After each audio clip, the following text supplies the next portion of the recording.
Resident Evil has been going on for over 25 years now, and with about 30 games in the series over that span of time, there's going to be some hiccups along the way.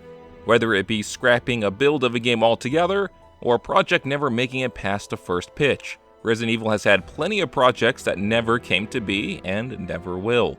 These are some of the Resident Evil projects that never got finished. Resident Evil 0 was released in 2002 for the GameCube and came out just 1 year after the console's release, making it one of the earlier games in the GameCube's library. Before it found its home on the Nintendo GameCube though, it was going to be on a different piece of Nintendo hardware, the Nintendo 64.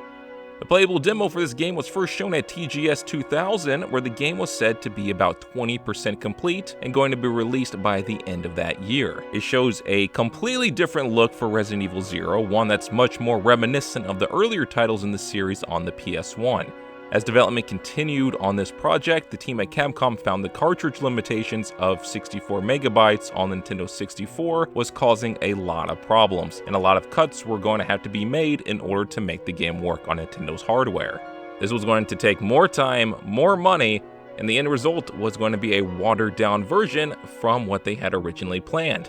Around this time, it was known that Nintendo was going to be releasing the GameCube pretty soon, so Capcom thought it would be best to halt the development for the time being and transfer their work to the GameCube when it was time.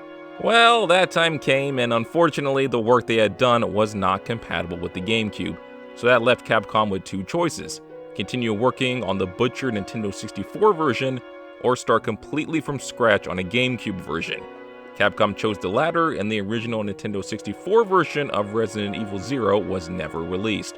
Although we did get some good high-quality footage of the early build of it from Capcom, leading up to the release of the HD version of Resident Evil 0. Although we may never get to play this version, we do get a pretty good idea of what it would have been like.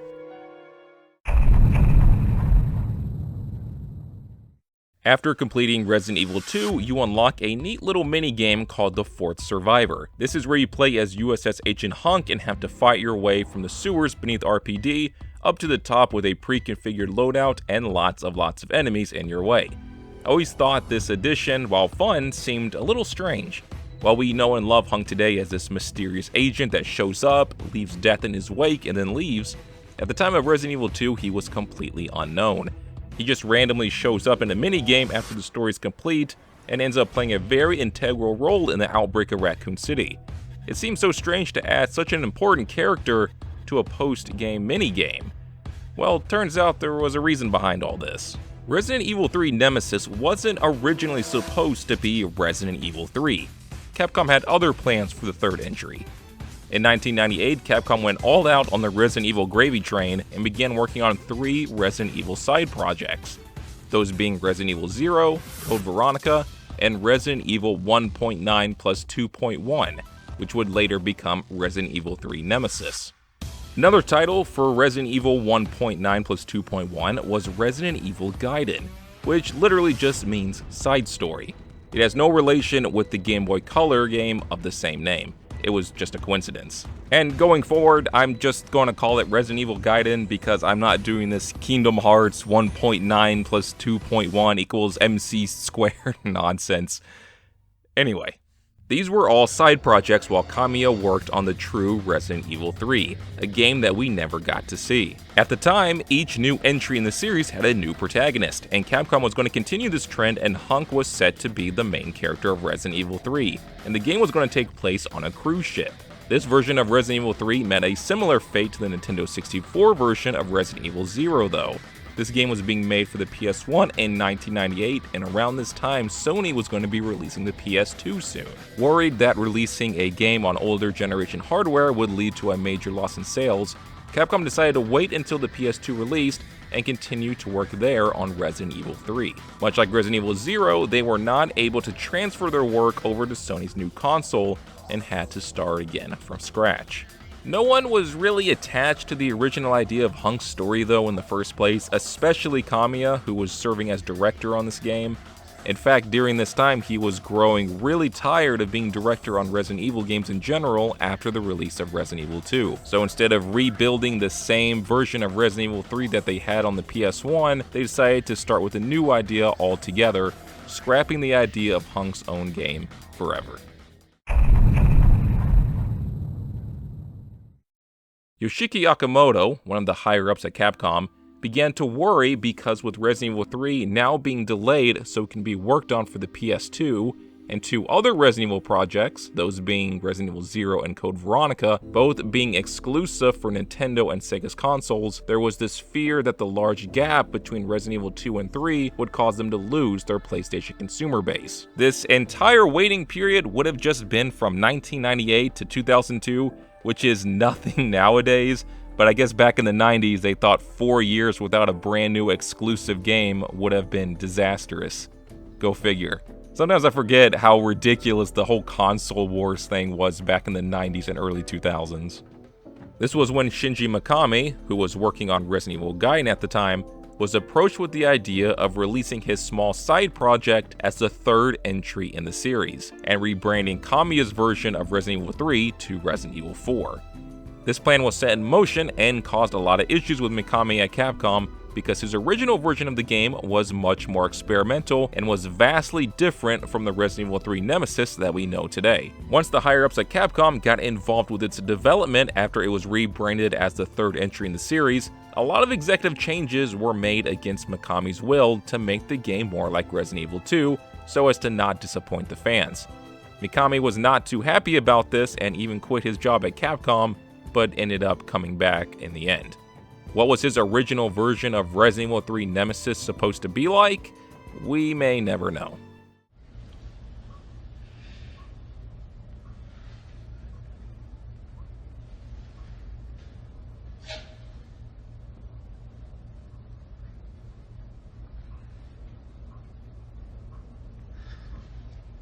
Look how they massacred my boy.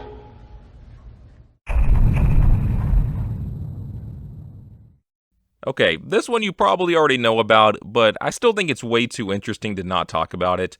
Kamiya's version of Resident Evil 3 is now called Resident Evil 4, and it went through many changes over the course of its development. The original version of Resident Evil 4 was a huge departure from the series and had a much more action-focused combat.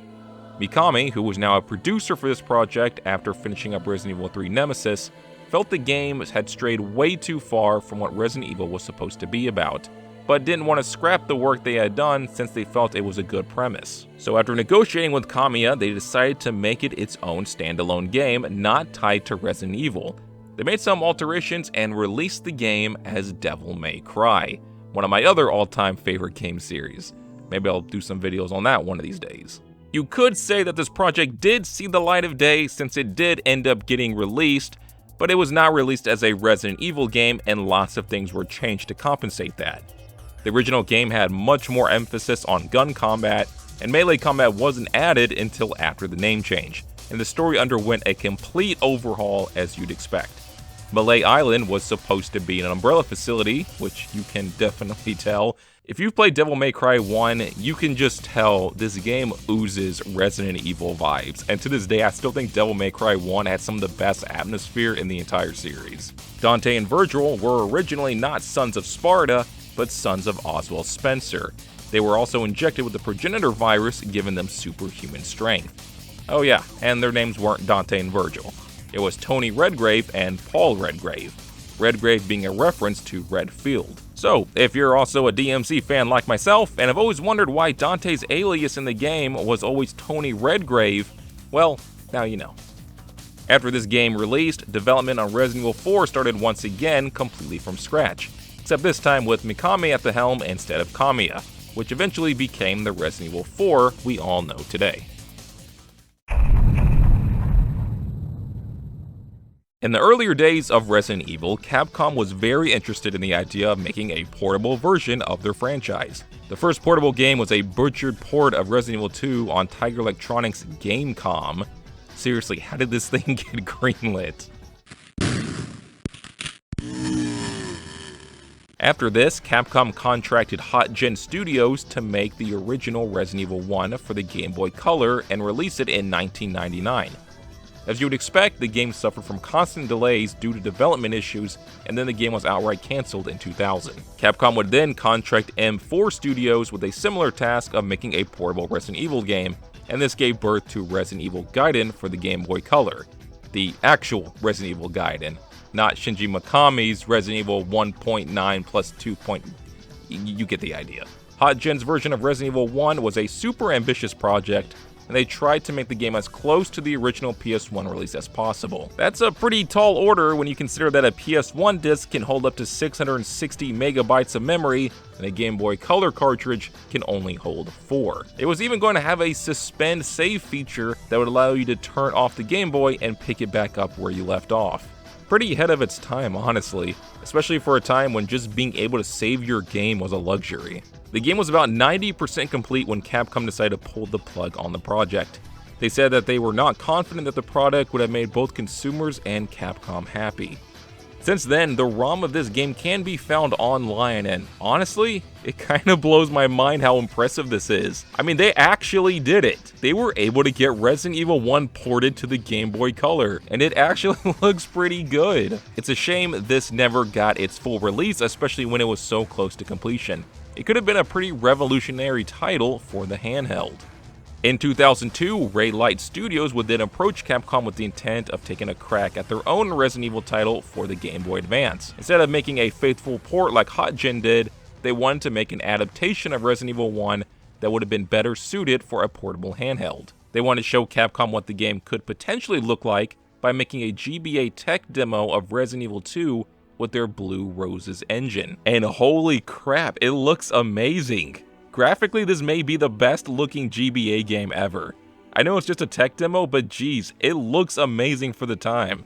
Unfortunately though, Capcom ended up rejecting this pitch. After the cancelling of the original Game Boy Color game in 2000, and the bad reception that Resident Evil Gaiden received in 2001, and that awful Gamescom version of Resident Evil 2, Capcom was just done with the idea of putting Resident Evil on a handheld altogether, at least for the time being. There are plenty of more cancelled projects for Resident Evil that I didn't talk about. After Mikami took the wheel for Resident Evil 4, that game went through many different prototypes before they found something that worked. Resident Evil Outbreak was supposed to get a third game in the series, and Capcom even took another crack at a portable Resident Evil title for the PSP, which also got cancelled. But I've talked about at least a few of the cancelled projects that I thought was most interesting. One of the reasons why I love Resident Evil so much is because the series isn't afraid to experiment. Try something new, and sometimes when you try something new, it doesn't always work out in the end. But I like the forward-thinking ideas and trying to keep the series fresh and exciting. Let me know what you think though. Leave a comment below on what cancelled Resident Evil project that you would love to see, or if there was another project that got cancelled that I didn't mention. I'm sure there are loads out there I don't know about. Tell me about it in a comment below. And don't forget to leave a like on this video if you enjoyed it. I hate asking for that, but the YouTube algorithm does not put videos out there that don't have enough engagement. It's the unfortunate reality of being slaves to the algorithm. So if you could just take a second and leave a like on this video, would really appreciate it. And I hope you have a great rest of your day.